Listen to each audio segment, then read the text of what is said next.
그들이 갈릴리 맞은편 거라사인의 땅에 이르러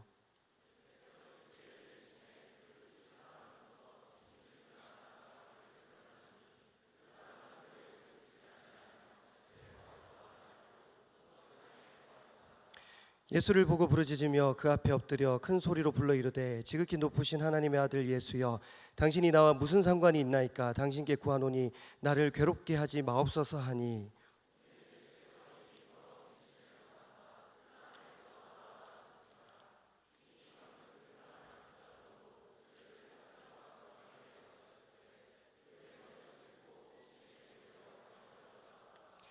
예수께서 내 이름이 무엇이냐 물으신즉 이르되 군대라 하니, 이는 많은 귀신이 들렸음이라. 마침 그곳에 많은 돼지떼가 산에서 먹고 있는지라 귀신들이 그 돼지에게로 들어가게 허락하심을 간구하니 이에 허락하시니,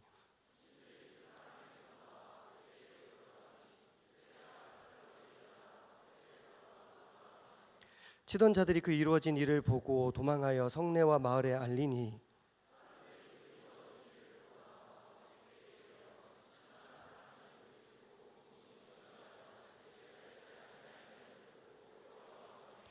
귀신 들렸던 자가 어떻게 구원받았는지를 본 자들이 그들에게 이르매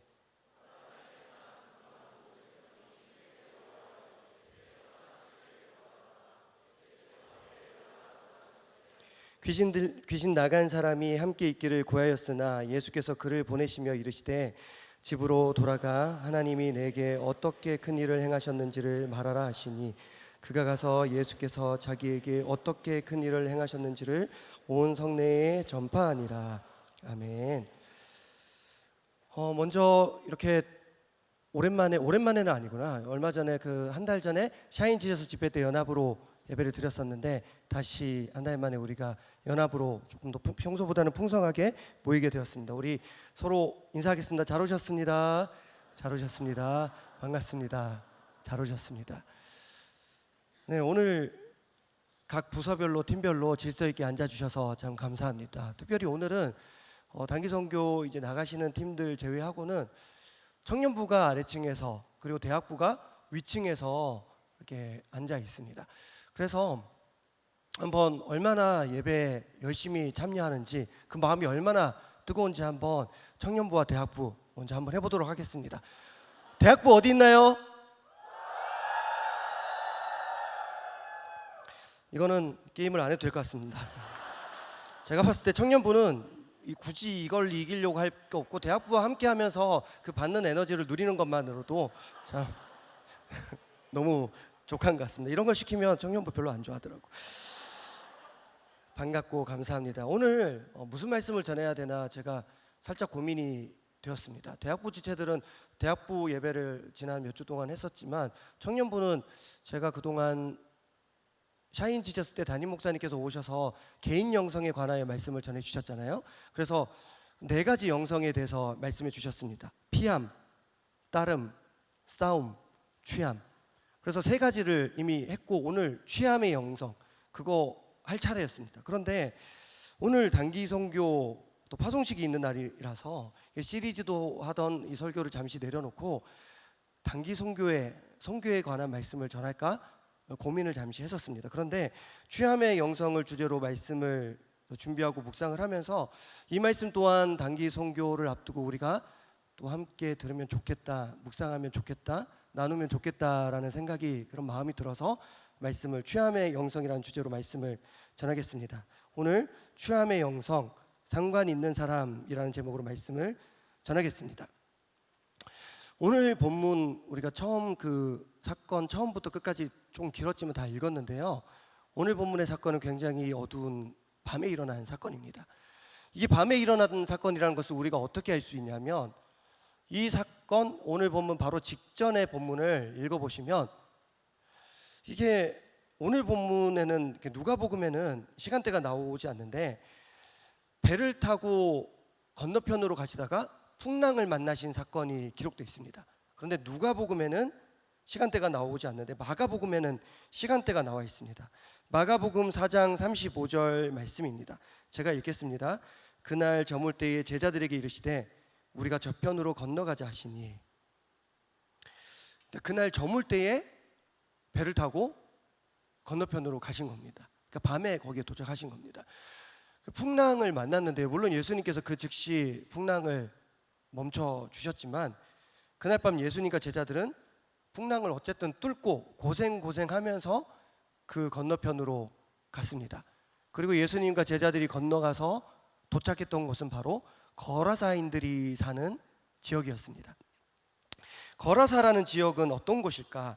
마가복음과 누가복음에는 거라사라고 나와 있고, 그리고 마태복음에는, 평행 부분이 마태복음에는 이 지명을 가다라라고 나와 있습니다. 제가 조사해 보니까 거라사, 가다라 두 지역 모두 데가볼리라는 지역의 큰 도에 속해 있는 도시라고, 마을이라고 생각하시면 되겠습니다. 데가볼리라는 것은 10이라는 열이라는 숫자를 의미하는 데카, 그리고 폴리스, 도시를 뜻하는 폴리스가 합쳐진 그런 헬라어입니다. 10도시, 이거 조금 어감이 10개의 도시, 10개의 도시라는 뜻입니다. 데가볼리, 데카폴리스. 그래서 보니까 어떤 지역이 있는지 보니까 거라사라는 지역이 있고, 가다라라는 지역이 있고, 가나다도 있습니다. 이게 무슨 한글 공부하는 것도 아니고, 거라사, 가다라, 가나다, 마바사는 없습니다. 그래서 제가 보니까 10개를 볼게요. 거라사, 가다라, 가나다, 스키토폴리스, 히포스, 펠라, 필라델피아, 캐피톨리아, 라파나, 다마스커스, 이렇게 10개의 지역이 데가볼리에 속해 있습니다.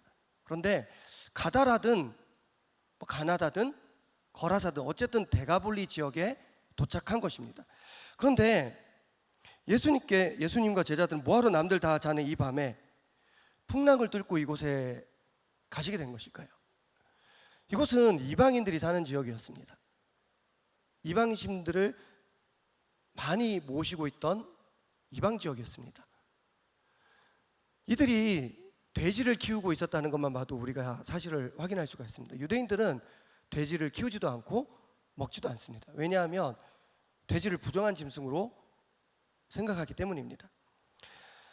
물론 지금도 이스라엘 사람들은 돼지고기를 먹지 않습니다. 이번에 이스라엘 가는 지체들은 만나게 되겠지만, 이강근 선교사님, 제가 8년 전에 제가 한번 여쭤본 적이 있습니다. 지금도 이스라엘 사람들은 돼지를 안 먹나요? 했더니 안 먹는데요.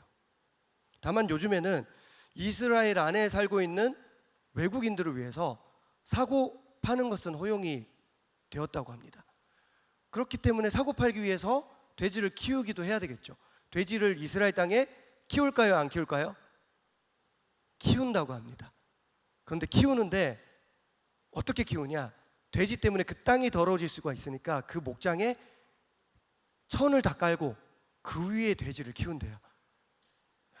대단하지 않습니까? 그 땅이 더러워질까 봐 천을 깔고 돼지를 키운답니다. 아무튼 도대체 예수님께서는 이 밤에 이방인들의 땅에 굳이 왜 오셨을까? 그것은 그곳에서 만나야 될 한 사람이 있었기 때문입니다.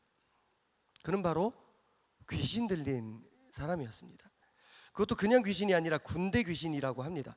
한두 귀신이 아니라 군대를 이룰 정도로 굉장히 많은 수를 가진 그런 군대 귀신이었습니다. 로마에서 군단을 표현하는 이 군대 단위가 6,000명입니다. 그리고 마가복음, 누가복음 오늘 우리가 읽은 본문에는 안 나오지만 마가복음 5장에는 이 사람 고치기 위해서 돼지가 몇 마리가 죽었을까요? 오늘 다들 새가족들이신가? 몇 마리나 죽었을까요? 2,000마리가 죽었다고, 물에 빠져 죽었다고 우리가 알고 있습니다. 그러니까 적어도 2,000이 넘는 군대 같은, 군단 같은 귀신들이 그 한 사람 안에 들어가서 그 사람을 괴롭히고 살고 있었던 것입니다. 그런데 정말로 그 귀신 들린 사람을 고통스럽게 만들었던 것은 그 귀신들이 항상 그 사람을 붙잡고 있지는 않았다는 것입니다. 우리 오늘 본문 누가복음 8장 29절 말씀을 우리 함께 읽기를 원하는데요. 29절 말씀 화면에 띄워주시면 우리 함께 읽겠습니다. 29절 말씀 함께 읽겠습니다. 시작. 이는 예수께서 이미 더러운 귀신을 명하사 그 사람에게서 나오라 하셨습니다. 귀신이 가끔 그 사람을 붙잡음으로 그를 쇠사슬과 고랑에 매어 지켰으되 그 맨 것을 끊고 귀신에게 몰려 광야로 나갔더라. 아멘. 자세히 보시면 귀신이 그 사람을 언제 지배했냐고 나오냐면 가끔이라고 성경에 기록되어 있습니다. 항상이 아니라, 시시로가 아니라 가끔. 이게 무슨 말이냐? 가끔은 귀신에 붙잡혀서 살고 가끔은 귀신에서 해방되어서 제정신으로 살았다는 말입니다. 근데 이게 진짜 사람 힘들게 하는 거거든요. 아픈 사람이 계속해서 상태가 나빠지는 것도 참 힘들죠. 좋아지는 거면 그래도 모르겠는데 나빠지는 것만 보는 것도 힘듭니다. 그런데 좋아졌다가 나빠졌다가, 의식이 회복되었다가 의식을 잃었다가, 이 상황이 반복되면 환자도 그 가족들도 너무 힘든 것입니다. 이 기대와 포기 사이에서 고문을 당하는 거죠. 이게 희망 자체가 고문이 되기도 하는 것입니다. 어쨌든 그는 계속해서 제정신 상태와 귀신 들린 상태로 오락가락합니다. 그래서 고랑과 쇠사슬에 묶였다가 귀신이 들리면 힘이 세니까 그걸 풀었다가 또 제정신을 차리면 사람들이 그를 묶었다가, 이게 계속 반복되는 것이죠. 귀신 들려 있을 때는 끊고 지내다가 정신 차리면 또 묶이고, 그렇게 살았습니다. 이 상황은 그를 더욱더 비참하게 만들었습니다. 제정신을 차릴 때마다 그는 확실하게 확인했겠죠. 내 상태가 지금 어떤지. 옷은 제대로 입었을까요? 몸은 갈수록 더 상했겠죠. 사람들이 묘지에 두고 가는 음식을 먹기 위해서 무덤 사이에 살았습니다. 밤낮 소리 지르면서 살았다고 합니다. 그리고 돌로 자기를 해쳤다고 합니다. 가끔 제정신으로 돌아올 때가 있었겠지만 그때마다 그는 확인했습니다. 내 상태가 점점 더 나빠지고 있구나. 어쩌면 그는 스스로 죽고 싶었는지도 모르겠습니다. 저라면 더 살고 싶지 않았을 것 같아요. 물론 그런 시도를 했을 수도 있습니다. 그러나 그 사람 뜻대로 되지 않았을 것입니다. 귀신이 그를 죽도록 내버려 두지 않았기 때문입니다. 그렇게 그는 귀신에 들려서 죽지도 못하고 산 것도 아닌 채로 하루하루 힘겹게 살아가고 있었습니다. 참 안타까운, 해결책이 보이지 않는 앞이 캄캄한 상황입니다. 그러던 어느 날 밤이었습니다. 그날은 좀 이상한 밤이었습니다. 잔잔한 호수에 갑자기 풍랑이 찾아왔습니다. 그러다가 또 갑자기 그 풍랑이 잔잔해졌습니다. 지난주 우리가 갑자기 날이 맑았다가 폭우가 쏟아졌다가, 그렇게만 해도 우리가 대비가 안 되는데 호수에 잔잔했다가 폭풍이 몰아쳤다가 잔잔해졌다가 그랬던 밤이었습니다. 그날 밤, 그 이상하고 특별했던 그날 밤, 다들 자고 있는 시간에 누군가가 그 귀신 들린 사람이 살고 있던 거라사 지방으로 들어왔습니다. 배를 타고 풍랑을 뚫고. 예수님과 제자들이었습니다. 예수님은 사람들이 살고 있는 마을로 들어가지 않고 곧바로 무덤으로 가셨습니다. 귀신 들린 그 사람은 그렇게 무덤으로 직접 그를 만나기 위해 찾아오신 예수님을 그날 그렇게 만나게 되었고, 예수님은 그를 고쳐주셨습니다. 또 한바탕 난리가 났습니다. 그날 밤 돼지 2,000마리가 뛰어서 언덕을 달려서 내려가서 물에 빠져서 죽는 사고가 일어났습니다. 여러분, 돼지가 2,000마리가 되면 이게 얼마나 시끄럽겠습니까? 그런데 그 돼지떼가 한꺼번에 뛰어들어갔대요. 죽었대요. 이 밤의 소동이 얼마나 큰 소동이었을까 한번 상상하면서 말씀을 들어주시기 바랍니다. 돼지를 치던 자들은 부랴부랴 마을로 가서 사람들을 불러왔습니다. 밤에 사람들이 자는 시간에 어떤 특별한 상황이 생길까 봐 그걸 대처하기 위해서 고용된 그들이었지만, 그들이 감히 감당할 수 있는 그런 사건이 아니었습니다. 그리고 마을 사람들은, 돼지의 소유주들은 다들 목장으로 달려왔습니다. 돼지의 뛰는 소리, 비명소리, 호수에 빠져 죽어가는 소리를 들으면서 그들은 그곳에 도착하기도 전에 이미 지금 큰일이 났구나 짐작할 수 있었을 것입니다. 오늘이 마침 6.25인데요. 이날 밤 이 마을 사람들에게는 이것이 전쟁통이었을 것입니다. 그렇게 한달음에 달려온 마을 사람들, 그들의 예상보다 훨씬 더 심각한 사태를 목격하게 됩니다. 애지중지 사랑을 담아 키웠던 자기들의 돼지가, 그 마을의 모든 돼지들이 다 죽어서 호수에 둥둥 떠 있었습니다. 당연히 그들은 예수님께 좋은 감정을 가질 수 없었습니다. 여러 감정이 있었겠죠. 그렇지만 좋은 감정은 하나도 없었습니다. 두려움, 증오, 분노, 원망 등등 모든 안 좋은 감정을 다 섞어서 예수님께 바로 요청했습니다. 지금 바로 여기서 떠나 주십시오. 그들의 눈에는 오로지 죽은 돼지들만 보였습니다.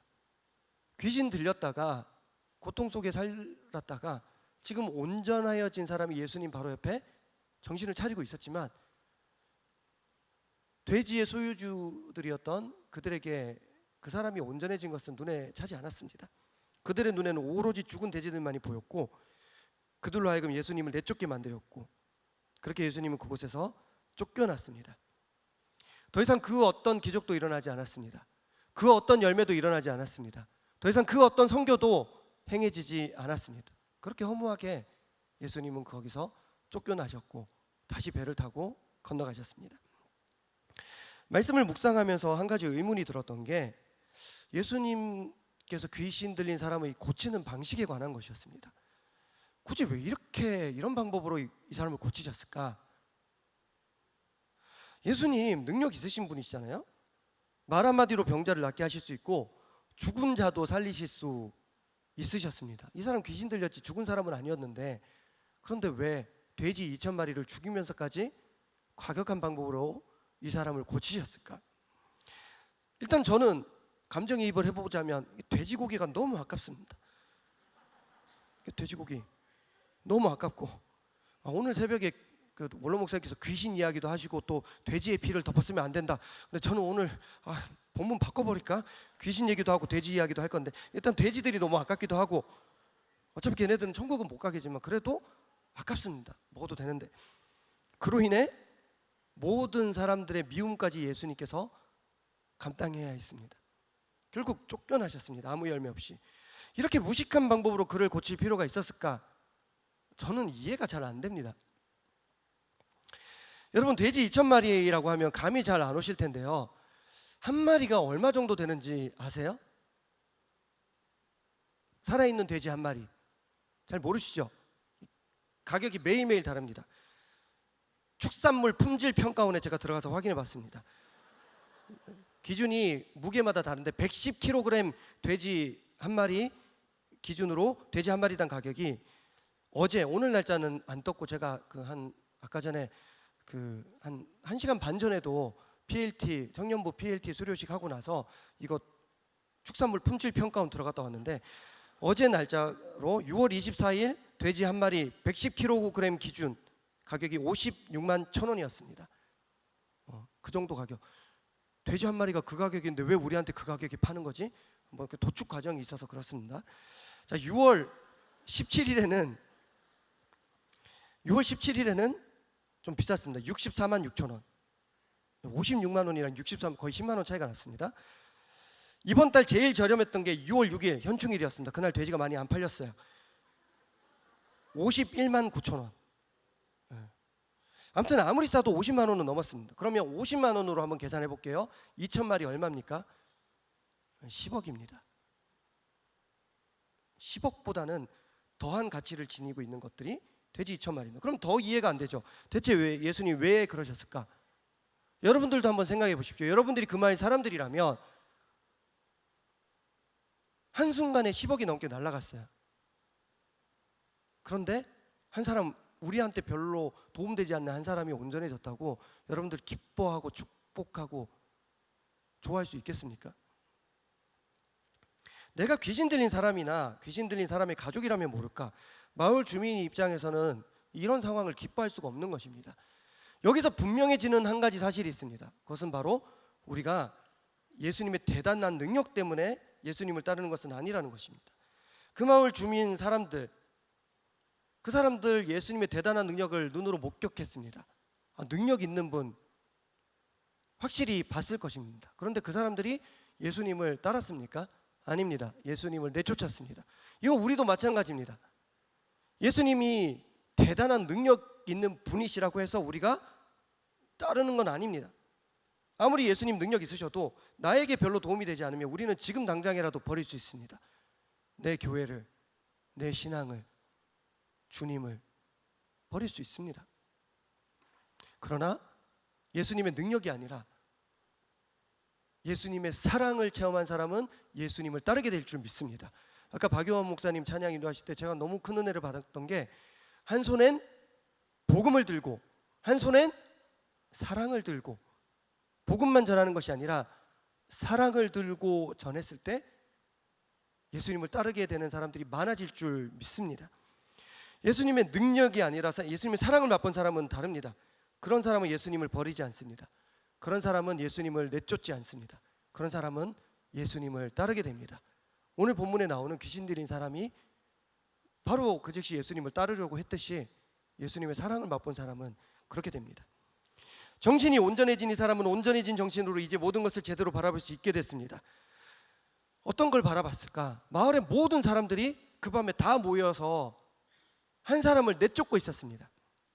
어떤 사람은 정중하게 두려웠으니까 나가주세요, 이 마을에서 떠나주십시오, 정중하게 부탁했을 것이고, 어떤 사람들은 울면서 저주하면서 돌 던지면서 꺼지라고, 다시는 여기 오지 말라고, 우리한테 왜 이러냐고 저주를 하며 소리 지르는 사람도 있었을 것입니다. 누군가는 이제 괜찮아진 자기를 향해서 욕했습니다. 이게 다 너 때문이야. 수많은 돼지의 사체가 호수에 둥둥 떠다니는 것도 발견할 수 있었습니다. 정신이 온전히 돌아왔지만 정신을 더 차릴 수 없었던 그날 밤의 사건이었습니다. 그는 그 즉시 예수님을 따르려고 했습니다. 그러나 예수님께서는 그에게 집으로 돌아가라고 하셨습니다. 놀랍게도 그에게도 집과 가족이 있었습니다. 처음에는 그 귀신 들린 사람을 고치기 위해서 얼마나 많은 정성과 돈을 들여서 애를 썼겠습니까? 그러나 점점 더 심각해지는 그를 바라보면서 이제는 포기해버린, 놓아버린 그의 집과 가족입니다.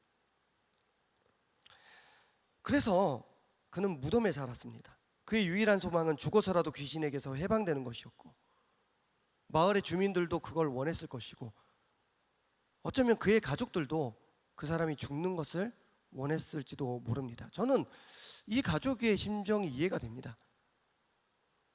이 사람이 미워서 그런 게 아니라 치료를 포기한 것도 이해는 되고, 미워서 그랬다기보다는 그가 계속 고통을 겪는 것보다는 계속해서 이렇게 고통당할 거라면 하나님 데려가시는 것이 더 낫나?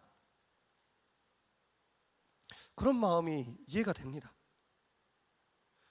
그런 그에게 우리 예수님께서 이날 밤 찾아오셨고 그를 낫게 해주셨고, 그에게 다시는 돌아갈 수 없을 것 같던 집과 가정으로 돌아갈 수 있도록 허락해 주셨습니다. 아마 그날 그는 예수님과 조용히 둘이서 대화를 나누지는 못했을 것입니다. 이미 예수님은 수많은 사람들에게 에워싸여 있었고 쫓김을 당하고 있었기 때문에 예수님과 그 귀신 들렸던 사람이 따로 조용히 대화를 나눌 상황은 아니었습니다. 방금 전까지 귀신 들린 자로 저주받으며 살던 자기보다도 더 많이 저주받으면서 예수님은 급히 쫓겨나셨습니다. 대화 한마디 나눌 겨를이 없었지만 그럼에도 불구하고 그는 자기를 향한 예수님의 사랑을 느낄 수 있었을 것입니다. 모든 사람들이, 가족들도 아니 스스로도 쓸모없다 여긴 자신의 생명이었습니다. 그런데 예수님께서는 그 사람을 돼지 2,000마리의 생명과 바꾸셨습니다. 다른 모든 사람들은, 가족들도 자기 스스로도 나는 죽어 마땅한 생명이야 그렇게 생각했지만 예수님은 그 한 행동으로 알려주셨습니다. 적어도 나에게 너는 10억보다 소중한 사람이야. 나에게 너는 돼지 2,000마리보다 훨씬 더 소중한 사람이야. 그러니까 죽지 마라. 살아라. 그 마음을 느끼지 않았을까? 결국 그는 그렇게 죽지 않고 살아서 데가볼리 지역에서 예수님을 증거하는 선교사로서의 삶을 감당했습니다. 그리고 그가 그렇게 선교의 사명을 잘 감당하는 것을 묘사하는 내용을 끝으로 39절을 끝으로 오늘 본문이 마무리됩니다. 객관적으로 볼 때 예수님의 이날 선교는 성공보다는 실패에 더 가깝습니다. 많은 사람을 전도한 것도 아니고 고작 한 사람 고치고 끝났습니다. 그 사람 외에 모든 사람들은 다 예수님의 적이 됐습니다. 얻은 것보다 잃은 것이 훨씬 더 컸던 선교이고 재산 피해도 어마어마했던 선교입니다. 저는 올해 단기 선교팀들이 은혜 가운데 잘 다녀왔으면 좋겠는데, 그런데 어쩌면 누군가에게는 은혜보다는 상처, 기쁨보다는 시험으로 남는 단기 선교가 될 수도 있고, 순간순간 만나게 되는 그런 상황들이 여러분들을 힘들게 할 수도 있다는 것을 알고 있습니다. 많은 것을 내려놓고 많은 것을 감수하고 큰 결단하고 다녀오게 되는 단기 선교지만, 내가 기도했던 은혜를 누리지 못할 수도 있고, 기도하면서 준비했던 많은 사역들, 그곳에서는 의미 없는 것처럼 느끼게 될 수도 있습니다. 제일 최악은 그곳 사람들이 여러분들을 환영하지 않을 수도 있습니다. 예전에 제가 2016년도에 명성교회에서 그 단기 선교로 필리핀을 다녀온 기억이 납니다. 그날 토요일에 출발해서 주일 바로 도착해서 그 주일 예배를 드리고, 그리고 그날 저녁을 현지인들이 주로 이용하는 가게에서 함께 그 팀원들이 같이 선교사님과 함께 식사를 했습니다. 음식을 담는 그릇이 따로 있지 않았고 나뭇잎에 밥이랑 가지볶음 이런 것들을 넣어가지고 이렇게 먹었는데, 어색했던 게 뭐냐면 이렇게 숟가락이랑 젓가락이나 뭐 포크를 사용하는 게 아니라 현지인들이 이게 손으로 이걸 밥을 이렇게 해가지고 주먹밥처럼 만들어가지고 이렇게 드시더라고요. 저는 믿으시기 바랍니다. 저는 숟가락으로 밥을 먹습니다. 저는 숟가락으로 밥을 먹고 젓가락을 쓸 줄 아는 사람인데, 이게 손가락으로 이게 손도 더러워지고 이렇게 뭐 투명 일회용 장갑을 주는 것도 아니고 내키지 않았습니다. 근데 저희들에게 그 가게 주인께서, 현지인께서 숟가락과 포크를 흔쾌히 내어 주시는 겁니다. 그리고 우리 팀원들이 그걸로 깨끗하게 숟가락 포크 이용해서 맛있게 먹었습니다. 하지만 저는 인솔 교육자로서 내가 먼저 모범을 보여야지 다짐했습니다.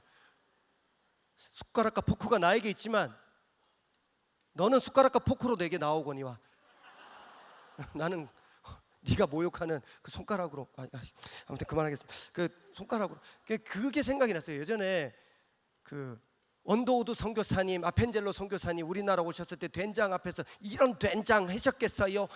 이거 원로 목사님, 예전에 당회자 목사님께서 그런 식으로 설교하셨던 게 기억이 나서, 그 외국인 서양인들도 된장 드셨겠지, 나도 이거 손가락으로 먹자. 그래서 깨끗한 척 티내지 않고 손으로 음식을 집어 먹었습니다. 문제는 그 쌀이 잘 뭉쳐지지가 않았습니다.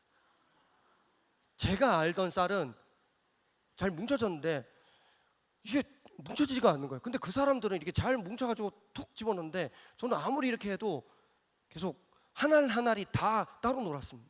그래서 결국 이렇게 해서 혀로 핥아 먹었습니다. 지금 너무 수치스러운데 그래도 숟가락과 포크를 쓰면서 깨끗한 척하는 것보다는 이게 선교 아니냐 그렇게 생각하면서 했습니다. 그런데 그 현지인 분들이 저를 보면서 수군대면서 되게 웃고 있는 것이 느껴졌습니다. 숟가락과 포크를 사용하는 다른 청년들이 아니라 그들과 똑같이 손으로 밥 먹고 있는 저를 보면서 신기하게 쳐다보면서 자기들끼리 속닥속닥 얘기하는 거예요. 그리고 친절하게도 선교사님께서 제가 요청하지도 않았는데 통역해 주셨습니다. 목사님 왜 그렇게 더럽게 먹냐고 얘기하네. 저는 그 깨끗한 티 내지 않으려고 배려하는 마음으로 제 손으로 이렇게 먹었는데 그분들이 저한테 왜 그렇게 저 사람은 더럽게 먹냐고. 그제서야 저는 확인했습니다. 선교사님도 숟가락과 포크로 밥을 드시고 계시다는 거. 웃자고 얘기한 에피소드지만 제가 드리고 싶은 말씀이 있습니다. 여러분, 선교지에서 내 생각, 내 마음과 다른 반응과 상황에 당황스러울 때가 있을 것입니다. 여러분들이 계획했던 것보다 더 과한 사역에 지칠 수도 있고, 여러분들이 열심히 준비했지만 그것을 내놓지도 못하고 다시 짐을 싸는 마을을 만날 수도 있습니다. 은혜 받을 수도 있고 못 받을 수도 있고, 환영받을 수도 있고 미움받을 수도 있고, 어떤 상황이 벌어질지 모르겠지만 그 모든 것을 은혜와 기도로 감당하고 돌아오는 것이 진짜 선교인 줄로 믿습니다. 아무 수확도 없이 호수 건너갔다가 쫓겨나 다시 돌아오신 예수님처럼 우리도 아무 열매 없이 갔다가 그냥 돌아오게 될 수도 있습니다. 그러나 기억하시기 바랍니다. 선교는 당장 수확을 얻으러 가는 것이 아닙니다. 당장의 열매를 얻으러 가는 것이 아닙니다. 선교는 열매 맺으러 가는 것이 아니라 씨앗을 뿌리러 가는 자리인 줄로 믿습니다. 예수님이 그곳에 심으신 단 하나의 씨앗, 귀신 들렸다가 고침받은 단 하나의 미랄 때문에 그 지역에 복음이 선포되기 시작했습니다. 사랑하는 단기선교팀 여러분, 가셔서 하루하루 힘드시겠지만 가셔서 씨앗을, 미랄을 잘 뿌리시기를 축복합니다. 힘든 상황이 있겠지만 끝까지 용기 잃지 말고 여러분들의 삶과 노래로 주께서 하신 일을 선포하고 노래하고 돌아오는 이번 일정이 되기를 소원합니다. 말씀을 맺겠습니다. 그 옛날 한 사람을 괴롭히던 수많은 귀신들은 예수님을 향해서 이렇게 말합니다. 나와 당신이 무슨 상관이 있나이까? 귀신들이 왜 예수님을 발견하고 이렇게 말했냐면 이미 예수님께서 그 귀신들에게 그 사람에게서 나와라 이미 먼저 명령을 하셨기 때문입니다. 그러자 귀신들이 당신과 내가 무슨 상관이길래 이렇게 간섭하십니까? 우리를 괴롭히지 마십시오. 그렇게 요청했습니다. 그런데 이게 귀신의 말도 틀린 게 아닙니다. 귀신들이랑 예수님 아무 상관이 없는 관계입니다. 아무 상관없는 귀신과 예수님의 관계였지만 예수님께서 그렇게 간섭하셨던 이유는 단 하나입니다. 귀신들은 예수님과 관계가 없지만 그 사람은 예수님과 상관 있는 존재였기 때문입니다. 성경에 기록되어 있지는 않지만 저는 예수님께서 이렇게 답하셨을 것 같아요. 나와 당신이 무슨 상관이 있나이까? 라는 군대 귀신의 하소연에 그래 너랑 나는 상관없어. 근데 너희들이 들어가 있는 그 사람은 나랑 상관이 있어. 그러니까 그만 괴롭히고 나와 거기 있지 말고.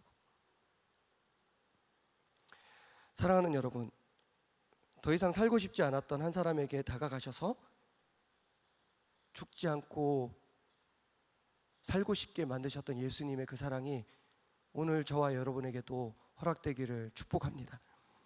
그리고 당장 대단한 열매는 없더라도 사랑의 씨앗을, 사랑의 미랄을 뿌리고 돌아오는 단기 선교 되기를 축복합니다. 분명히 생명을 건지고 언젠가는 영생을 취하는 복된 걸음이 될 줄로 믿습니다. 우리 함께 찬양하겠습니다.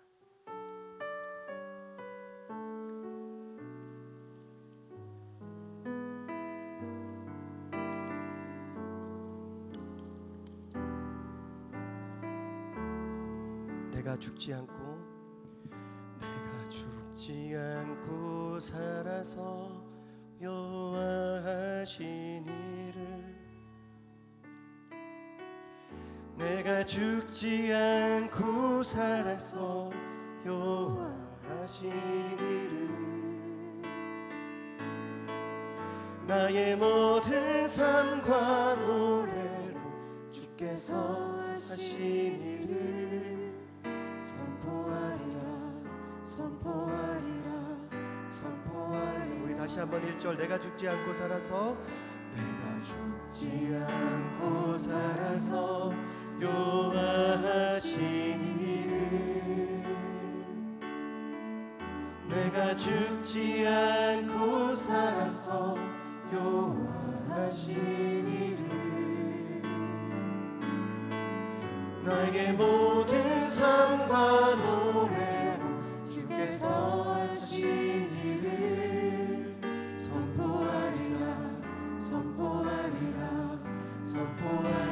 내가 죽지 않고 살아서 내가 죽지 않고 여호와 하신 일을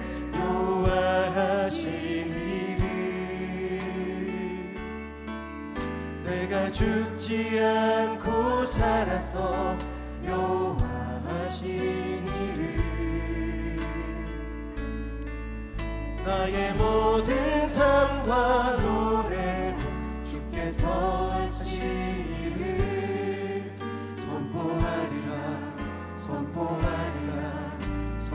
우리 2절 고백하겠습니다. 내가 죽지 않고 살아서 여호와의 영광을 우리가 한 일을 자랑하는 것이 아닙니다. 내가 죽지 않고 살아서 여호와의 영광을 나의 모든 삶과 노래로 주께서 하신 일을 노래하리라 우리 마지막으로 2절 한 번 더 고백합시다. 죽지 않고 살아서 여호와의 영광을 하나님께서 함께해 주실 것입니다. 내가 죽지 않고 살아서 여호와의 영광을 나의 모든 삶과 노래 주께서 하신 일을 노래하리라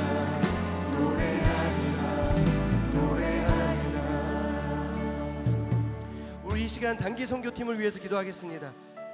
생명을 건지고 영생을 취하는 단선이 되기를 축복합니다. 우리 단선팀의 한 걸음 한 걸음이 그곳에 있는 누군가에게 위로가 되는 사역이 되기를 소원합니다. 누군가에게는 하루의 즐거움이 되기를, 누군가에게는 배고픈 자에게는 먹을 것을 주는, 친구가 없는 자에게는 친구가 되어주는, 예수님을 모르던 자에게는 예수님을 영접하게 하는 그런 사랑의 기쁨을 허락하는 단선 되게 하여 주시옵소서. 온전하여진 그 사람이 그랬던 것처럼 우리 단선팀이 그렇게 되기를 원합니다.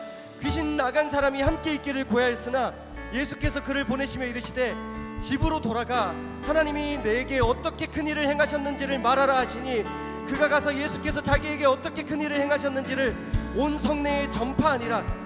하나님께서 하신 일을 선포하고 돌아오는 단기 선교 되게 하여 주시옵소서. 우리 주여 세 번 부르짖고 기도하겠습니다. 주여 주여 주여.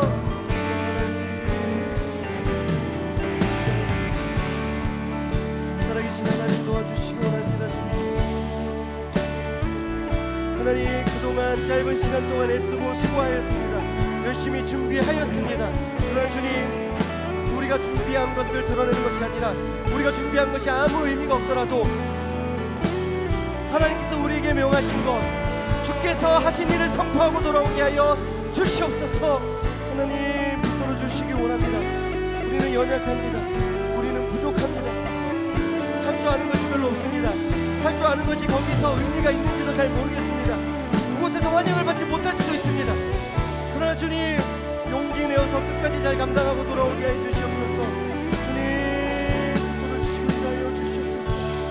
오 하나님, 도와주시기 원합니다. 오 하나님, 인도해 주시기 원합니다. 주여 도와주시옵소서.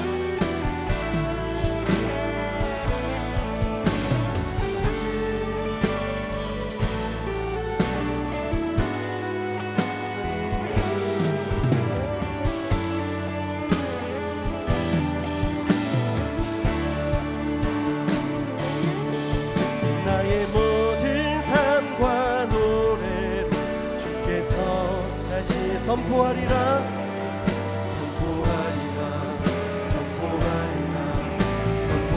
나의 모든 삶과 노래로 노래하리라. 나의 모든 삶과 노래로 주께서 다시 노래하리라.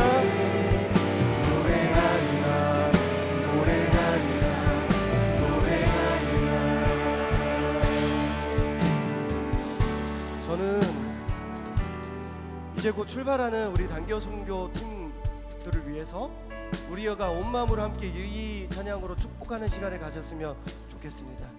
우리 함께 샬롬 찬양하겠습니다.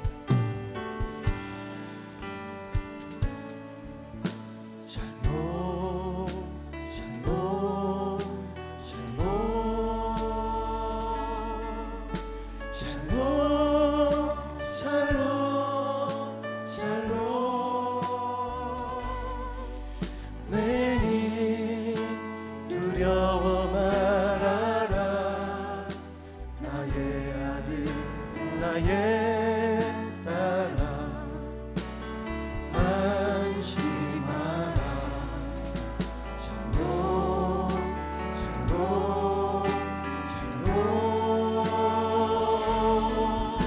샬롬 샬롬 샬롬 나의 평안을 주노라. 세상과는 다른 평안 두어마라.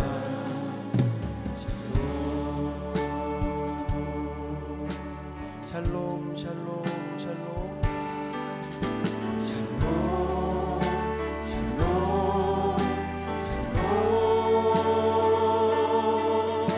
샬롬 샬롬 샬롬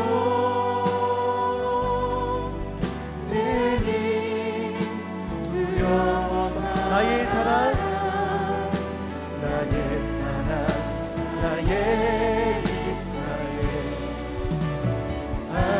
안심하라. 샬롬 샬롬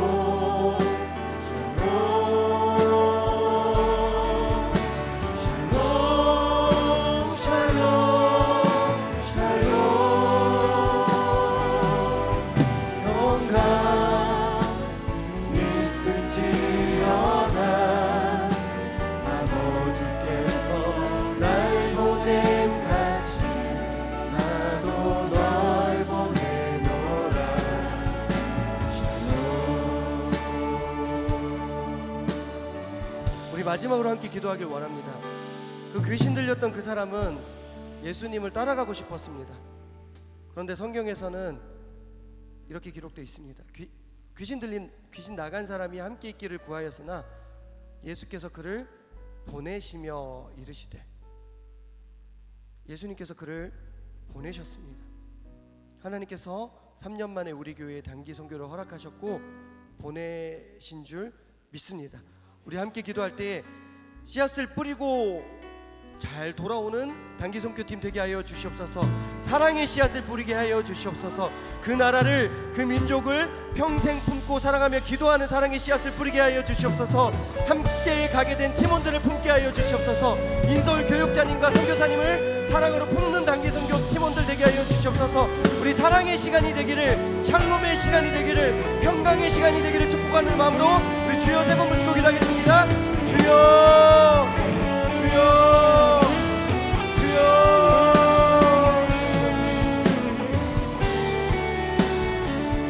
마음껏 사랑하며 돌아오게 해 주시옵소서. 나를 향한 주님의 사랑을 느끼고 나도 그 사랑을 전하는 삶을 살아가고 돌아오게 하여 주시옵소서. 주시고 함께 하여 주시옵소서. 주여 인도하여 주시옵소서.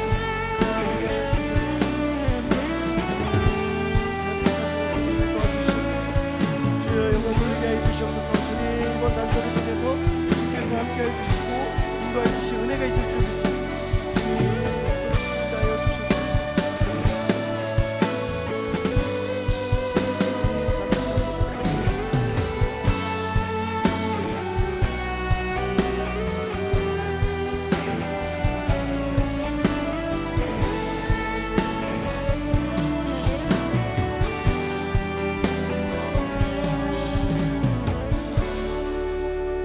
살아계신 하나님 감사합니다.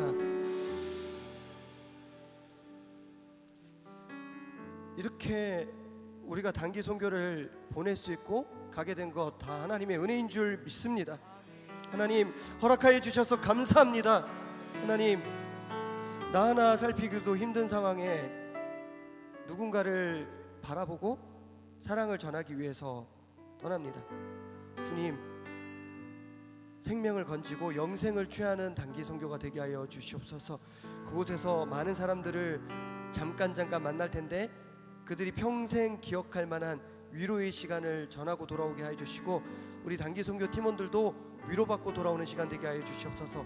때로는 힘들겠지만 예수님께서 이제 온전해진 그 사람에게 요청하셨던 것처럼 나 따라오지 말고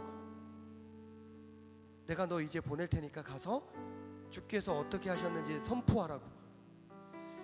모든 삶과 노래로 내가 한 일을 선포하는 것이 아니라 주께서 하신 일을 선포하고 노래하는 이번 단선 되게 하여 주시옵소서. 무엇보다도 사랑을 전하고 돌아오게 하여 주시옵소서. 지금 당장 열매 맺지 못하더라도, 지금 당장 수확을 거두지 못하더라도 한 알의 씨앗을, 한 알의 미랄을 뿌리고 돌아오게 하여 주시고, 내가 그 미랄 되게 하여 주시옵소서. 그 어떤 안 좋은 사건 사고 일어나지 않게 하여 주시고, 그 나라를, 그 민족을 품고 기도하는 시간 되게 하시고, 인솔 교육자님과 선교사님과 함께 합력하여 선을 이루는 단기 선교 되게 하여 주시고, 함께 가게 된 팀원들 더욱더 사랑하며 돌아오는 시간 되게 하여 주시옵소서. 사랑하고 축복하며 예수 그리스도의 이름으로 기도하옵나이다. 아멘.